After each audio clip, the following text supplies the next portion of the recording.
Hey guys, what's up? Welcome back to my channel. Today we're going to be doing a speed reviews of a few products. Quite literally a few. I'm just doing what I tested out in October and November. And I wanted to do it while I just had a handful of products to discuss in depth instead of waiting until like last time when I had months worth of products to discuss with you. So yeah, I'm trying to stay a little bit more on top of this series. If you like speed reviews and you want to see more, I will link my playlist below. I was fairly consistent with that for quite a while, so there's a lot of products that I have reviewed and tried out, so I will link it. If you're new here, hi, hello, my name is Megan. If you enjoy this video, please be sure to subscribe and ring the bell. I'm trying to upload about once a week right now, and yeah, if you enjoy this video, thumbs it up. And let's get rolling. Okay, so the first product that I wanted to chat about with you guys is the McGrath Labs Dark Star Mascara. We received this in an Ipsy box in November, I believe it was. This is what the wand looks like. And I've surprisingly been impressed with this product. I don't like Pat McGrath. I don't buy her stuff. I have not had good experiences with her makeup, so she's not like a brand that I actively seek out.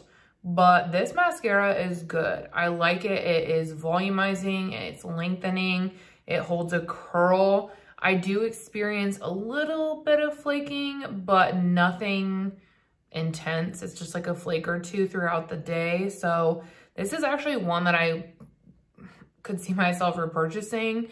I have quite a few Bite Beauty backups, so I'm not going to allow myself to purchase any mascara until those are gone. But once that happens, this is one of the two that I would consider repurchasing to have in my collection. I just think if you're looking for volume, separation, length, and curl, this one, at least on me, performs really well. And I guess that's something I should have said in the intro too, that like these speed reviews are all subjective to my preferences, my skin type, my skin tone, all things like that. If you love something I don't like, that doesn't mean it's not good. It just means it wasn't for me. So just keep that in mind. The next product is from Danielle Myrix, and it is the, what are these even called? I don't know. It's the liners, like the multi-chrome liner she has, and this one's in the shade Lilac Quartz. Another Ipsy product. I think this one was in October though. And look at that shift. I really like this. It is smooth. It glides on really well. I personally use it on the inner corner for a little bit of pop with some of my looks. And I love it that way. It's not something that I necessarily would have seen myself going out of my way to purchase and pick up. But like I am very happy that I have it, and I could see myself potentially picking up more shades just to add that little pop of something. It's also very long lasting, like it's not, you know, coming off in the inner corner or anything like that. It holds its own. So if you're looking for a really pretty iridescent like chrome liner, this is a really good one and I would highly recommend it. Sticking with the Ipsy train of thought, I guess, is the Lys Beauty Glossy Lip Treatment Oils. And these are just so good. They caught me by surprise and came for my life. They are incredible. This one here is called OG, and this is just like it looks mostly clear on my lips. There is a very slight tint, but it's really not that noticeable in my opinion. It applies more clear. So this is one that I just like to use as like more of the lip treatment phase to hydrate my lips. These have the triangle applicators that is kind of like associated with their brand. And I haven't had a ton of luck with Lys like makeup products, so I was very pleasantly surprised by this. The one that really steals the show for me though is the tinted one, and this one is in the shade Lovable. And I really like this because not only does it have the same like consistency and texture and everything, but like look at that pigmented girly. And what I really love about this is that it stays on the lips. That pigment remains. It stays there. It stays locked in place. It's very long wearing, and I guess that's not something that I usually expect to see from like a lip oil. If you have lip oils and you wear them all the time, then you know that. But this was a very long wearing lip oil, which I was pleasantly surprised with. And it continues to hold the hydration and the very like glossy effect. I also didn't feel like I experienced bleeding with this product. Sometimes when you get a product like that, it can like bleed into like your lower lip line or around. Didn't happen with this. It's honestly one that I'm freaking obsessed with. And I was like, oh my God, like I would love more shades of this, but they don't really have any, or at least they didn't on Sephora. They had like a holiday kit, and then they had, I think, like a actual clear one. So I'm not really sure like if their shades are just kind of seasonal or interchangeable or whatnot. But if you're looking for something that's like a lip oil and is super hydrating, I think that these are great, especially if you want something with a little bit of pigment. This is a really great color, especially right now, like during like holiday season, in my opinion. So yeah, I don't know. Pleasantly surprised. Really, really loved these. All right, next up we have a foundation, and this is a Smashbox Always On Skin Balancing Foundation with hyaluronic acid and adaptogens. I had like super high hopes for this because the way it was described on the website, as far as, you know, being able to adapt to your skin and as it changes with like oil production and things like that, I was really hoping we were going to get something similar to the Shiseido Synchro Skin. But unfortunately, that hasn't really been my experience with it. The shade I have is Fair 20N, which is too light for me, but I still tried it because I could, you know, wear it around the house, or if I really liked it, mix it with other foundations to get a better shade for me. But it really just, and it's not that it's horrible, because I don't think that it is. Right? I think that maybe like it's just not meeting some of my skin type preferences. I unfortunately have been like experiencing some clinging with it, like around my mouth here, and like my nose looks like trash. Thanks to the beauty lights and whatnot. You probably can't really see it, but I can see it and I don't like it. But so yeah, it just like kind of clings in some areas, and then it also just, it looks dry on my face. And I thought initially like maybe it was a me issue and I was like applying too much powder, or it needed lighter powder or whatever. But like I'm wearing it today and I did not use any powder. And it looks dry like right here, all around my mouth, my nose. Unfortunately, like it just, I don't know why it looks dry, because like my face is not dry. I did my skincare, I primed, all of those things. I've tried it with a couple different primers. So I think that it's just like not compatible with my skin type. Maybe if you're someone who is super oily, this would work better for you. My skin has been leaning more on the dry side as of late, so maybe it's just not catered for that. I also did, I was gonna say realize, but I don't think that's a word that I wanna say. Discover, I guess, that less is more with this product. So I found that I liked it better when I applied less and did like a sheer layer. I felt like the application was better and it just like set better. When I had more on, it just felt like it moved around too much, unfortunately. So that wasn't like a perk, especially because like the coverage is very sheer, which I don't even know. I can't remember what the coverage claim is, but it's very sheer, which doesn't necessarily bother me, but I like something a little bit, it can be buildable, so that like on the areas where I want a little more coverage, I can just go in with a couple extra taps and it'll do what I need it to. But I didn't feel like this built very well. I also wanted to note that it is fragrance free, so that is a huge win. I don't really like fragrance in my products, so I was excited about that and I wanted to mention it to you guys. Overall, I don't think that this product works well for me. It's something that I think I could make it work, but I'm trying to do better, not holding on to things that I have to like make work, you know what I mean? But I also don't feel like it's like horrible, because if it's horrible, I would have been like, this is trash and it's gotta go. No, I would have ripped it apart. I just feel like it's okay and it would meet someone else's preferences a little bit better than myself. All right, next up, I got a couple products from Skeepers. I got some MAC blushes, and these are the Mineralized Blushes. I got the shade Warm Soul, and then the shade Happy Go Rosy, and I'll just swatch them. Just Warm Soul.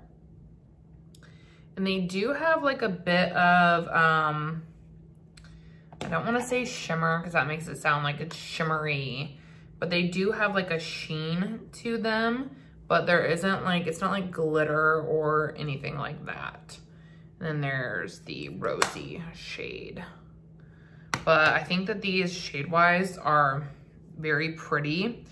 The rosy one isn't something that I personally would use that often, just because it's not a shade that I gravitate toward, and it is pretty pigmented. I went in with a pretty light hand with this, and I was able to achieve something pretty that I liked, but it's one that I definitely have to go in with a light hand. I'm still gonna keep it because I think it's gonna round out my collection a little bit, but it did apply well. I was able to blend it out, get something even. It wasn't patchy. It was really long wearing, so that was nice.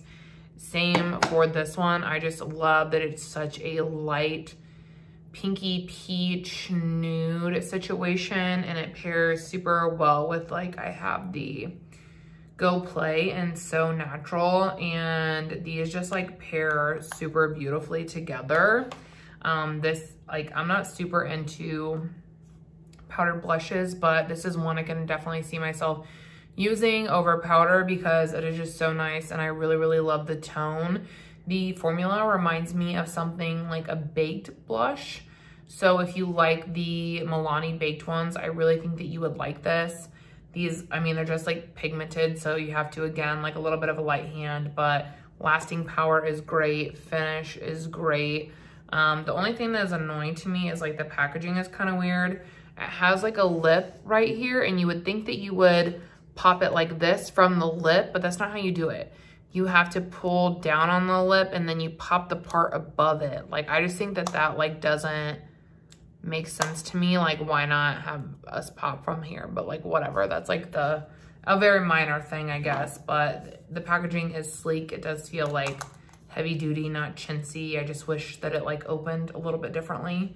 So yeah, if you're in the market for a blush that's powdered, I would recommend these. They're nice. I've been enjoying them, so yeah.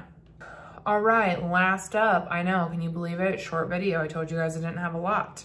And I know everyone else has probably already reviewed this, so you might not even be interested, but here we go.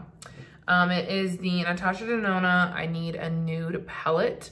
I have done, I think, 1 or 2 get ready with me's with this on my channel, and I can link them below if you want to check those videos out. But I picked this up with Ulta Points, and stunning. It's so pretty. I'm a nude girly, and I think that you get a nice mix of like cool tones, and then I don't want to say warm because I don't feel like it's necessarily warm, because even these like pink shades, like they have some subtle warmth to them, but they have that like more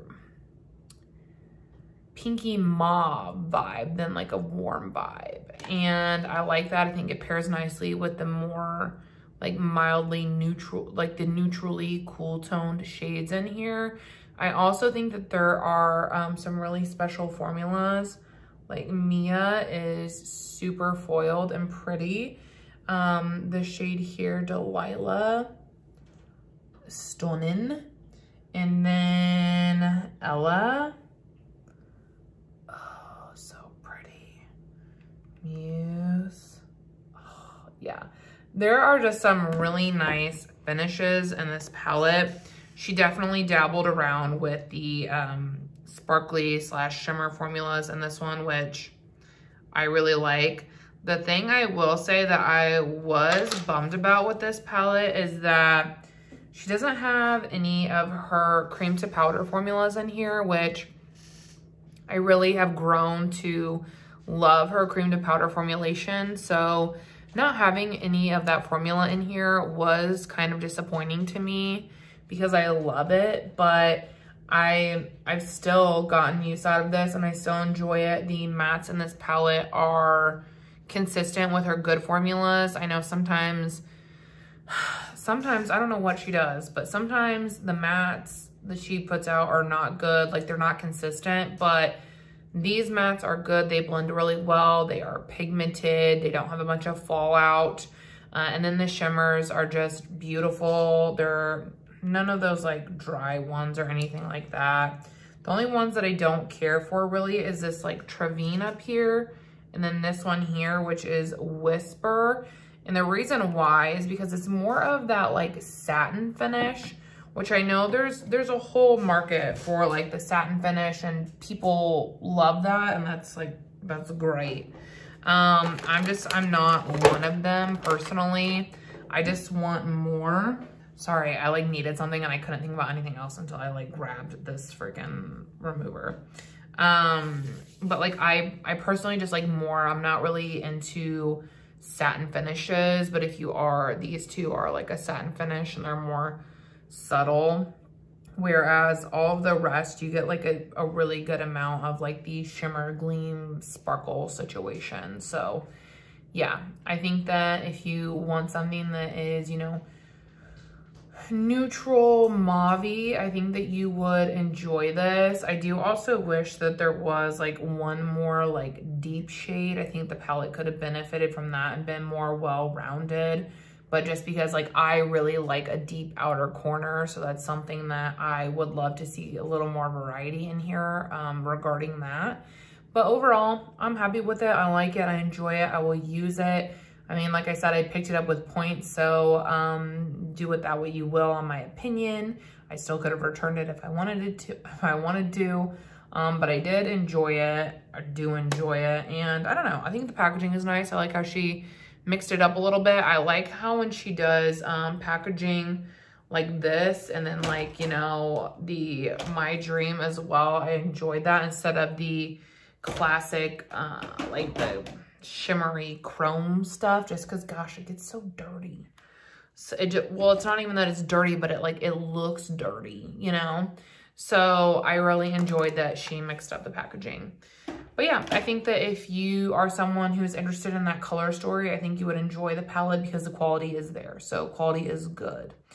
And yeah, that's the last product. Told you guys this would be short, sweet, to the point, elaborated a little bit more just because we had some time.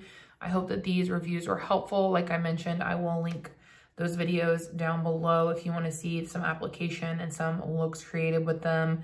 I also do have a post up over on IG with the I Need a Nude palette, and I included 5 looks in it. So there's additional looks over there if you're just looking for some inspo as well. Would be happy to provide you with that. And yeah, that's all I have. So I'm gonna quit rambling. I hope that you guys have an incredible day, and I'll talk to you later. Bye.